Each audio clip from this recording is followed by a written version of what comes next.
What's up, y'all? Hope y'all doing good. Welcome to a new episode of Wrestling with Rumors. I am Anthony K. Thomas. It's good to see all of you again. So before we get into this past week's rumors, we are about 40 days away from WrestleMania, and things are sizzling up so nice. This has been a fun road trip going to WrestleMania. We got Cody Rhodes and John Cena really steaming up the kitchen with their sizzleness. I think that's a word, but I'm going with it. It's getting really hot. It's getting hot. And what's going to happen, everything's going to happen at their match at WrestleMania. It's going to leave us standing up, edge of our seat, maybe even biting on our fingernails with nervousness. It's gonna be everything. But I'm looking forward to it. We got Kevin Owens and Randy Orton really starting to cook. Randy Orton's looking to bring back a movie he doesn't use all that often, with good reason. But he's looking to punt off Kevin Owens' head, and it's very rare to see Randy Orton punt someone's head because he hasn't done it in so long. But but he is he's gonna be punting. And what do we got? We got triple threat. We got Cody. We got Roman Reigns, CM Punk, and Seth Rollins triple threat at WrestleMania. Drew McIntyre and Damian Priest. The connection of this rivalry that goes all the way back to WrestleMania 40, and how Drew McIntyre is connect the dots with Damian Priest. Again, not taking any of the blame for himself, putting it all on someone else as his reason for going after someone, saying this is all he has left, and he's going after Damian Priest for it. And the WWE Women's Championship match, Tiffany Stratton, Charlotte Flair. I'm really pulling for Tiffany Stratton. I would love for her to have that WrestleMania moment, climb that mountain that is Charlotte Flair, and get the win. I won't be surprised if Charlotte Flair wins, but to have Tiffany Stratton win is a very big moment for WrestleMania, and for her. Triple threat for the women's world heavyweight title: Io Sky, Rhea Ripley, and Bianca Belair. That is gonna be. There is so much history that is mixed with all three of those women that it's going to make for a hell of a good match. And there is so much more to look forward to that's going to happen at WrestleMania 41. But just to touch on those matches for a hot second, with about less than 40 days until WrestleMania is going to be great. But let's get into some of these rumors. So, really quick before I start these rumors, as we all know, these are what they are. They are rumors. There's no truth or fact to any of them yet. You never know until you know. Never say never. But until they are proven as fact, or we see it happening on TV for ourselves, they're just rumors. So let's dive in. Fightful Select says San Diego is currently under consideration to host Survivor Series this year's to host Survivor Series this year. Yes, please bring Survivor Series, bring War Games to California. I live in Northern California, Santa Rosa, California, to be exact. So a quick flight over to San Diego or a nice little road trip would be a nice benefit for me if I could go. Moving on. PW Nexus claims Aleister Black is expected to make his return to WWE on the first episode of SmackDown following WrestleMania 41.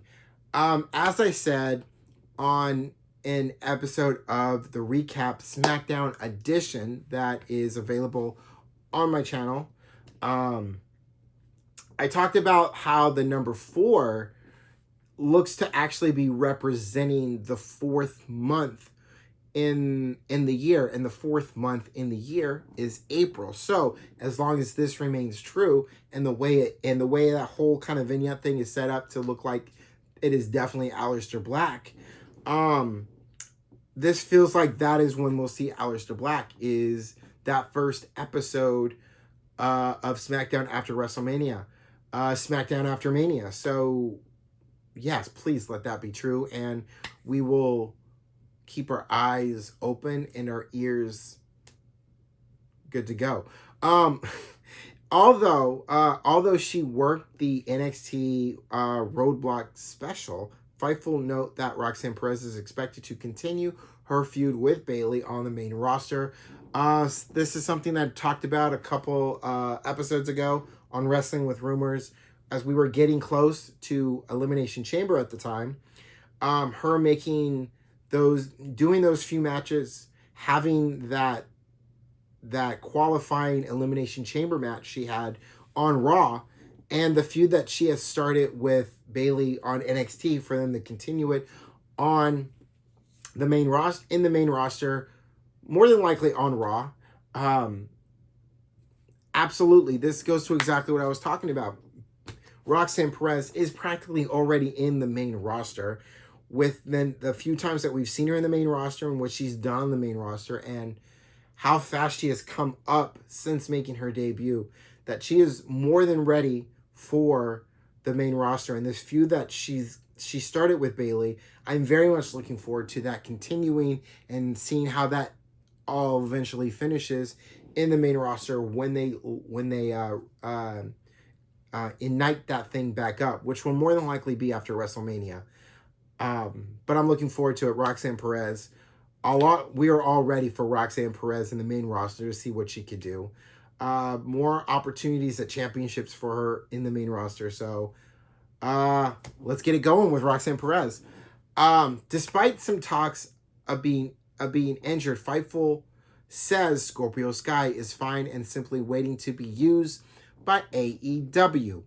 This goes to another thing that I talked about when it comes to Scorpio Sky a few episodes back, on Wrestling with Rumors, and it's the same thing with Britt Baker too. Scorpio Sky is a hell of a talent, and the fact that he's just not being used on AEW, he is someone who they could have had go after the AEW International Championship, the TNT Championship. He could have had a couple of. He could have been in the pool of people to challenge Jon Moxley for the AEW Championship. He is that good, and the fact that AEW is not using him and not giving him those opportunities that he rightfully deserves, and has earned, is a shame. And they should just if they're not going, they should just let him go.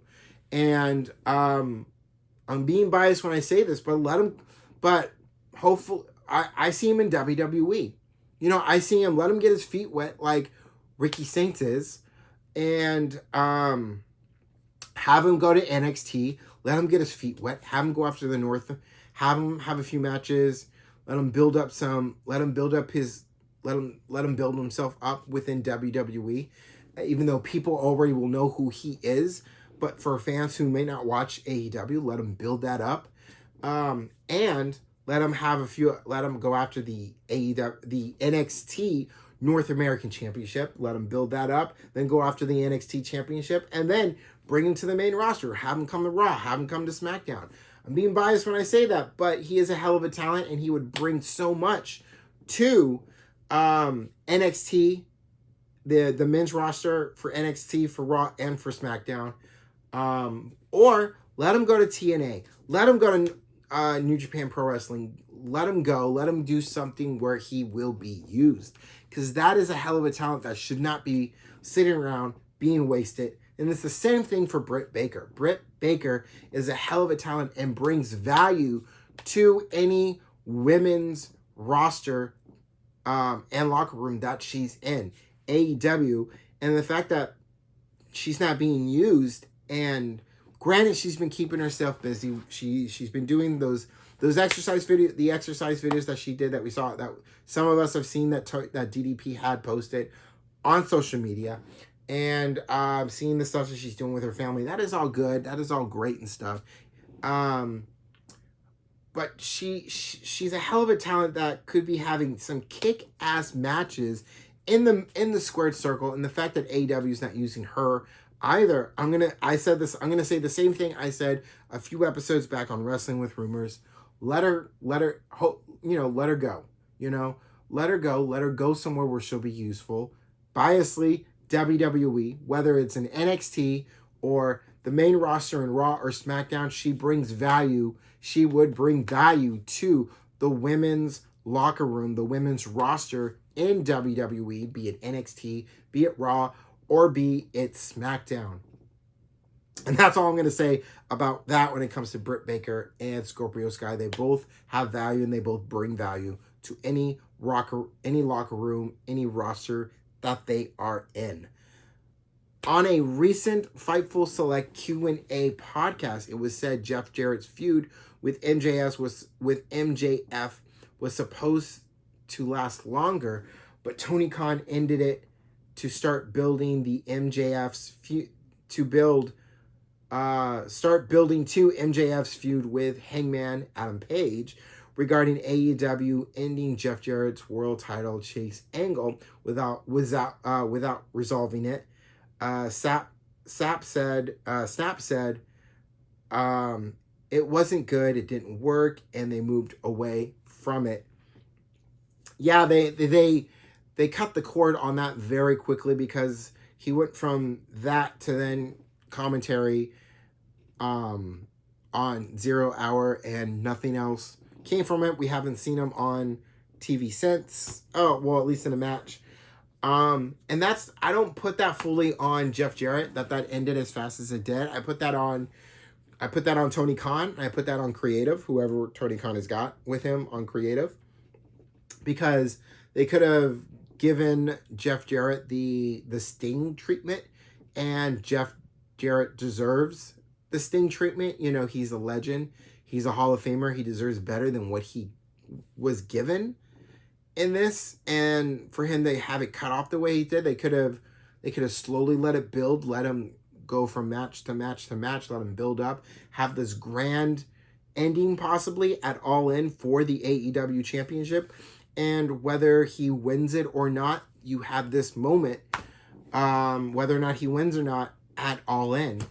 And the fact that it just ended the way it did, it sucks for Jeff Jarrett, and Jeff Jarrett deserves better than that. And AEW, Tony Khan, creative, they did Jeff Jarrett wrong on that. Moving forward, Tyler Bate should be returning to action soon, says PW Insider, and when he does, he will be a member of the Raw roster. Y'all remember Tyler Bate? It's been a minute. He got injured a while back during a tag match with Pete Dunne, because they had a tag team. They were in a tag team together, and Pete Dunne's been on this role that he has been on his own. That we've been getting we've been getting that Pete Dunne that we first saw in NXT UK, and I'm thinking when Tyler Bate comes back, this is who Pete Dunne will have a feud with, is with Tyler Bate. And those matches that Tyler Bate and Pete Dunne had during those days of NXT UK, especially at TakeOver Blackpool, they were classics. They were instant classic matches. And if you haven't seen those matches between Tyler Bate and Pete Dunne, I highly advise you and recommend to go and check those matches out. Check them out on YouTube. And if not, if you have Peacock, which I'm pretty sure you do, go ahead and look them up on the WWE page. NXT UK TakeOver, NXT UK Blackpool TakeOver, or just NXT UK matches, or any of that. Check them out. Some of the best ring work matches to watch, definitely. So I'm hoping that's what happens. They bring that, they run it back. Tyler Bate, Pete Dunne, on the main roster this time, they'll kill it. They'll knock it out in the ring, and I'm hoping that's what happens. While discussing WWE's announcement about its UK tour in late August, Wrestling Observer Radio's Black David Melt. My apologies. Let me start again. While discussing WWE's announcement about its UK tour in late August, Wrestling Observer Radio's David Meltzer said it's not a coincidence that these dates overlap with AEW's trip to London for Forbidden Door. Most of the time, it's not a coincidence when it comes to WWE, no matter what they do. This definitely feels like WWE just deciding to just throw a couple rocks into the river, into the pond, and let's see what happens with the ripples, right? And so that will be interesting to watch happens as far as it goes when you look at competition, when you got Clash at Paris coming in the end of August, and then Forbidden Door also as we look in late August too. So both companies in the UK at the same time, and that'll be fun to watch to see where everybody lands. You know, according to votes, the location of this year's Money in the Bank PLE will be the Intuit Dome in Los Angeles, California. Yeah, that'll be. I mean, Raw. That was where the first Raw on Netflix took place. So to have Money in the Bank there, yeah, that'll be a good show. Money in the Bank has really become one of those big deal shows, and I feel like it really became a big deal show after the match between CM Punk and John Cena, when you started to get a bigger feel for Money in the Bank and some importance to more importance to Money in the Bank. At least that's how I felt for me. That's how far that goes back for me, at least. Where I feel like Money in the Bank became that kind of PLE, that kind of important PLE that started with John Cena and CM Punk, and then kind of just going from there and getting the big fields for it every year. Anyway, according to the Wrestling Observer newsletter, the belief is that Alexa Bliss will return to WWE programming when they start the Wyatt Six back on SmackDown. Speaking of which, Fightful Select says Bo Dallas, aka Uncle Howdy, is now cleared to return to the ring. So we are already right now in the middle of everything that is going down at WrestleMania, and I feel like there is going to be so much to look forward to that's going to happen after WrestleMania as well.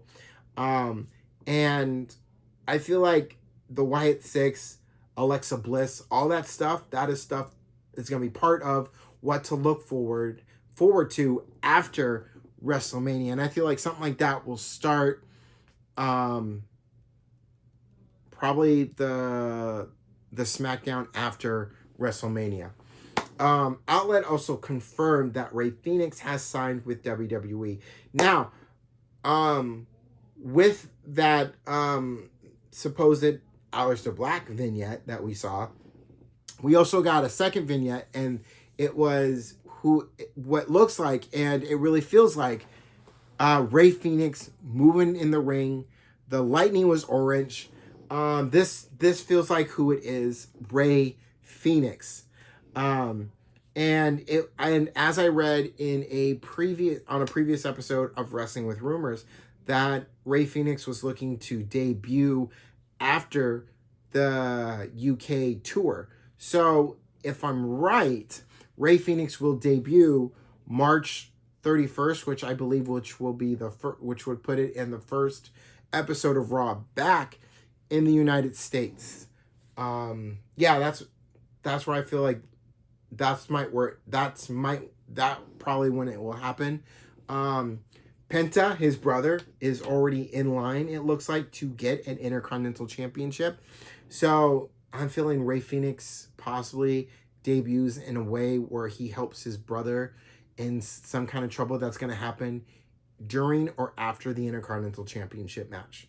Possibly. Not quite sure. I'm spitballing here. I'm taking a guess, but that's where I feel like that's going to happen.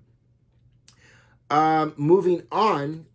First off, those will do it for the rumors. Now, there's something I want to touch on real quick.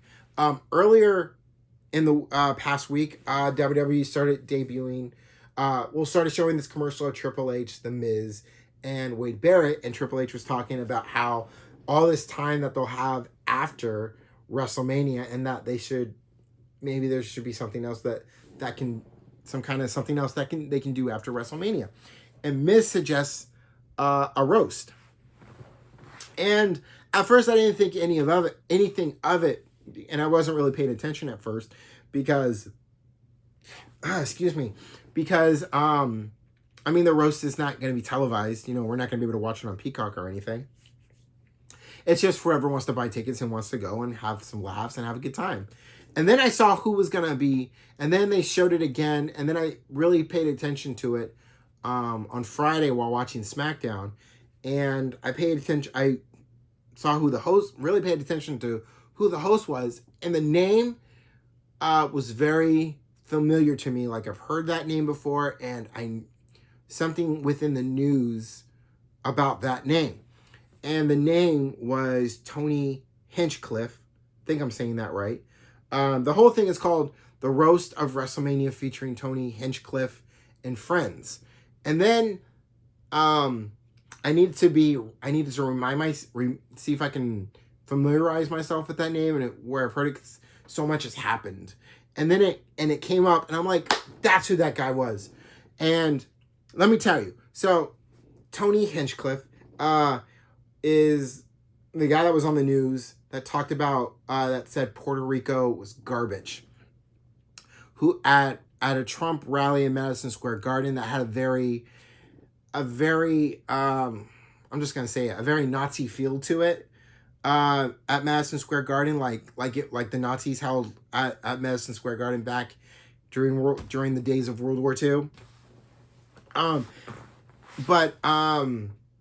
That aside, so he calls Puerto Rico garbage, calls it a joke, and then goes on his podcast, which is called Kill Tony, and says, I apologize to absolutely nobody, not to the Puerto Ricans, not to the whites, not to the blacks, not to the Palestinians, not to the Jews, and not to my own mother, who I made fun of during the set. Nobody clipped that. No headlines about me making fun of my own mother. Now, who WWE does business with is who they do business with. If they feel like that person is deemed the right choice for what that thing is, they'll go with it. I will say, though, there are so many comics, men and women, that could have that they could have picked to have done this, to do this roast of WrestleMania. So many others that they could have picked that wouldn't have this kind of bad heat to them. Especially, to do business with a man who called Puerto Rico garbage and then refused to apologize to the people that he offended, calling it a joke. When you're calling something that a group of people that is their home, that is their culture, that is their family, and you call it garbage, and then you don't apologize for it, that don't sit well with me. And I've been a WWE fan for a very long time. My fandom for WWE goes back to the first time I watched WWE, at the time WWF, in 1987. 3.5-year-old me coming across WrestleMania 3, Macho Man Randy Savage jumping off the top rope to land on Ricky the Dragon Steamboat with the Intercontinental Championship on the line. I was at a friend of mine's house at the time while his father was sitting on the couch with a beer in his hand. I think it was a Budweiser, watching WrestleMania 3. And before going into his room so we could play Atari, he didn't have a Nintendo yet. He only had Atari. I see that match, and then instead of going to his room, I parked myself on the carpet, Indian style. You know, I'm sitting with my legs crossed, and I'm watching the rest of WrestleMania 3, and I just fell in love with it instantly. And as a for lifer as I am when it comes to WWE, always have, always will. I mean, come on, look at shirt. I mean, Heartbreak Kid, baby. I'm not always going to agree with what WWE does. And I've always been like that, you know. Just because I am a fan of them, it doesn't mean I'm going to always support them in every decision they make. You know, I'm not going to be okay with everything, and that's okay. That's okay that you can be a fan of something or someone and not always be okay with the thing that they're doing, not agree with it, not support it. This working with this person for this roast of WrestleMania, I don't support this. I'm not okay with this. They could have picked anybody else. So many other people. Nikki Glazer comes to mind, who would have been a better choice to use for a roast. But they went with this, and it is what it is.